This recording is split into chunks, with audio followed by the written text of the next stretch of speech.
शिक्षा एक धर्म की तरह ही व्यक्ति के जीवन को दिशा देती है, उसे सही और गलत में अंतर करना सिखाती है और उसे एक बेहतर इंसान बनने में मदद करती है।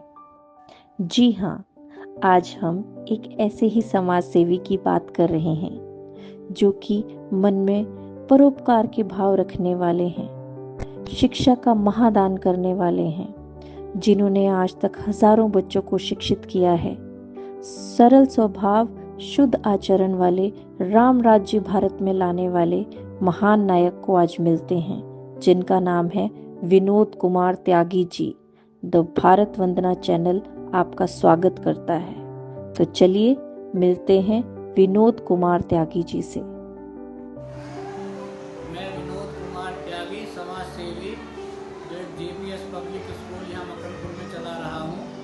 सबसे पहले मैं आपका द भारत वंदना चैनल का धन्यवाद करता हूँ।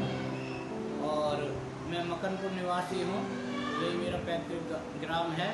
तो बचपन से ही मेरा ऐसा विचार रहता था कि कुछ कार्य ऐसा हो जिसमें कुछ परोपकार भी हो, जैसे डॉक्टर बनूं या तो मैं कम दवाई में अच्छा इलाज हो, या वकील बनूं, लोगों को न्याय दिलवाऊं, या शिक्षा दी जाए कम फीस में अच्छी पढ़ाई।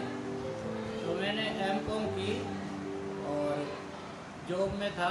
उसके बाद मैंने 2001 में स्कूल शुरू किया। वो भी इस उद्देश्य से किया, जो बड़े ब्रांडेड स्कूल हैं उनके बच्चों को मैं ट्यूशन पढ़ाने लगा तो वो रटाफिकेशन में तो सेंटेंस बता देते थे, उनके मीनिंग पूछते थे तो उन्हें पता नहीं था इसका अर्थ क्या है। तो मैंने कहा ये तो वही ऊंची दुकान फीके पकवान हो रहे हैं। तो मैंने स्कूल की शुरुआत करी कि कम शिक्षा में अच्छी शिक्षा हो और सस्ती हो, इस उद्देश्य से स्कूल शुरू किया। और हमारे फादर भी कहते थे कि शिक्षा महादान है, कि अगर किसी ने माना अन्न का दान किया तो भगवान उसको हो सके कि अन्न के उसमें सुरसुली बना दे कि भी खा लो कितना खाना है। किसी ने पानी का दान किया तो हो सके भगवान उसे जलचर बना दे कि जल में रह लो। लेकिन जो शिक्षा का दान करेगा तो उसको कम से कम मनुष्य जरूर बनाना पड़ेगा परमात्मा को, कि भाई इसने शिक्षा का दान किया है। ऐसा करते हुए तो कम शिक्षा, हमारे मामा जी प्रधानाचार्य रहे इंटर कॉलेज में, तो उन्होंने भी कहा जब मैंने स्कूल खोलना था कि भाई शिक्षा सस्ती हो और अच्छी हो। गरीब से गरीब इंसान भी ये सोचता है मैं अपना खून बेच कर भी अपने बच्चों को पढ़ा दूँ। मैं तो मजदूरी कर रहा हूँ, कुछ कर रहा हूँ, लेकिन मेरे बच्चे पढ़ लिख लें। और डॉक्टर बाबा साहब अम्बेडकर जी ने भी कहा कि भले ही आप एक बार को धार्मिक ना बनो, लेकिन शिक्षित बनो। शिक्षित बनोगे तो विकास होगा और देश का विकास होगा। तो इस उद्देश्य से ये शिक्षा 20-25 साल से मैं चला रहा हूँ। और शिक्षा के साथ साथ फिर संस्कार भी होने चाहिए। तो समय समय पे हम यज्ञ हवन स्कूल में करते रहते हैं, बच्चे भी बैठते हैं और शिक्षक भी बैठते हैं, सब मिलकर हवन करते हैं।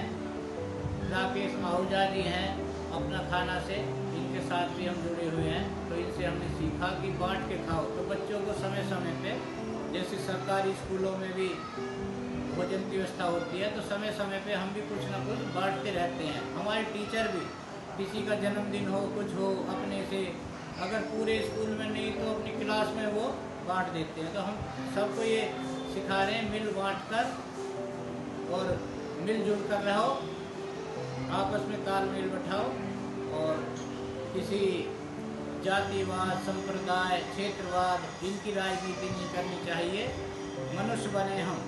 सरकार से भी मेरा ये कहना है कि सरकार के कॉलम में किसी में जाति संप्रदाय का कॉलम ना हो। वे पूछ ले कि ये भारतीय है और मानव है, मानवता इंडियन है और भारतीय है किस तरह से, और मनुष्य है। तो अपने से कोई लोग कुछ भी कहते रहे, भाई मैं इस जाति का हूँ, मैं उस जाति का हूँ, अलग बात है। लेकिन सरकार को एक ही मत से चलना चाहिए, भेदभाव खत्म हो और मतभेद खत्म हो और सब समाज मिलजुल कर चले, राम राज आए, ऐसी हमारी अवधारणा रहती है।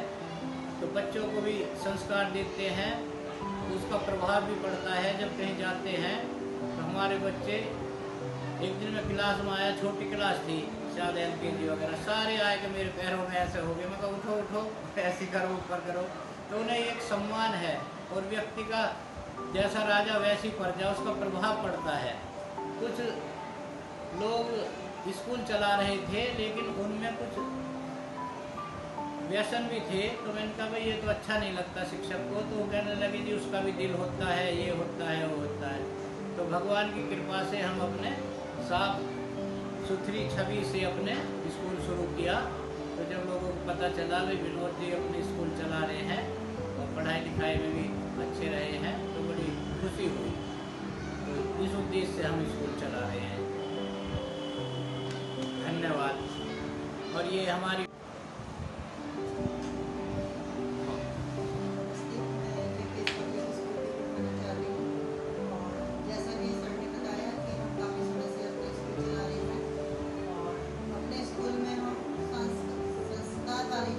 शिक्षा है वो देते हैं।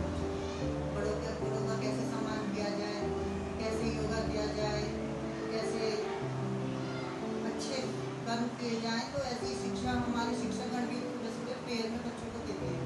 तो उसका हमारे बच्चों पे स्कूल पे बहुत ही प्रभाव पड़ता है।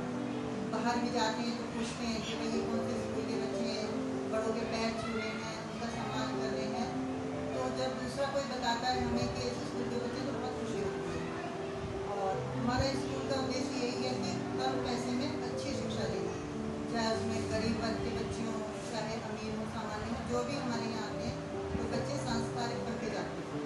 हमारे स्कूल के पढ़ने के बच्चे हैं, CA बन रहे हैं और इंजीनियरिंग में जो जा रहे हैं। तो हमारी शिक्षा का बहुत ही प्रभाव है, और मैं यही सोचती हूँ हम ऐसे ही ईमानदारी से हमारे शिक्षण का और हम सब अपने स्कूल में अपना योगदान देते रहें। इसी के साथ इसमें एक बात और कहना चाहूँगा मैं कि शिक्षा सस्ती हो और चिकित्सा मुफ्ती हो, और ऐसा है भी। सरकारी इसमें चिकित्सा मुफ्ती है, शिक्षा सस्ती है, लेकिन इनका प्राइवेट का और सरकारी स्कूलों का गठबंधन होना चाहिए। कि सरकारी स्कूलों पर इंफ्रास्ट्रक्चर तो बहुत है, प्राइवेट स्कूलों पर जगह नहीं है, वहाँ सरकारी स्कूलों में बच्चे नहीं हैं। तो इनका संतुलन हो। और जो बड़े प्राइवेट स्कूल हैं वो बहुत ज़्यादा पैसे की लूट करते हैं। सरकारी और प्राइवेट अस्पतालों में भी लूट है। अगर इन पे कंट्रोल हो जाए, नियंत्रण हो जाए, आदमी सरकार इस बात की गारंटी दे कि आपको शिक्षा दी जाएगी, गरीब अमीर सबके बच्चे एक साथ पढ़ेंगे और आपका इलाज किया जाएगा, कोई दिक्कत नहीं होगी। तो लोग भ्रष्टाचार, रिश्वत लेना बंद कर देंगे। कि आदमी डरा हुआ है कि अगर कोई हमें बीमारी होगी, एक भी कोई बड़ी बीमारी हो गई तो हमारा घर बिक जाएगा, लाखों करोड़ों तक इलाज की लागत पहुंच जाती है। तो सरकार को भी ऐसे कदम उठाने चाहिए कि सरकारी स्कूलों का और प्राइवेट स्कूलों का गठबंधन हो, सरकारी अस्पतालों का और प्राइवेट अस्पतालों का गठबंधन हो, उनका संतुलन हो, और सस्ता, सुंदर और टिकाऊ सुविधाएं सब लोगों को मिलें, यही कहना चाहूँगा।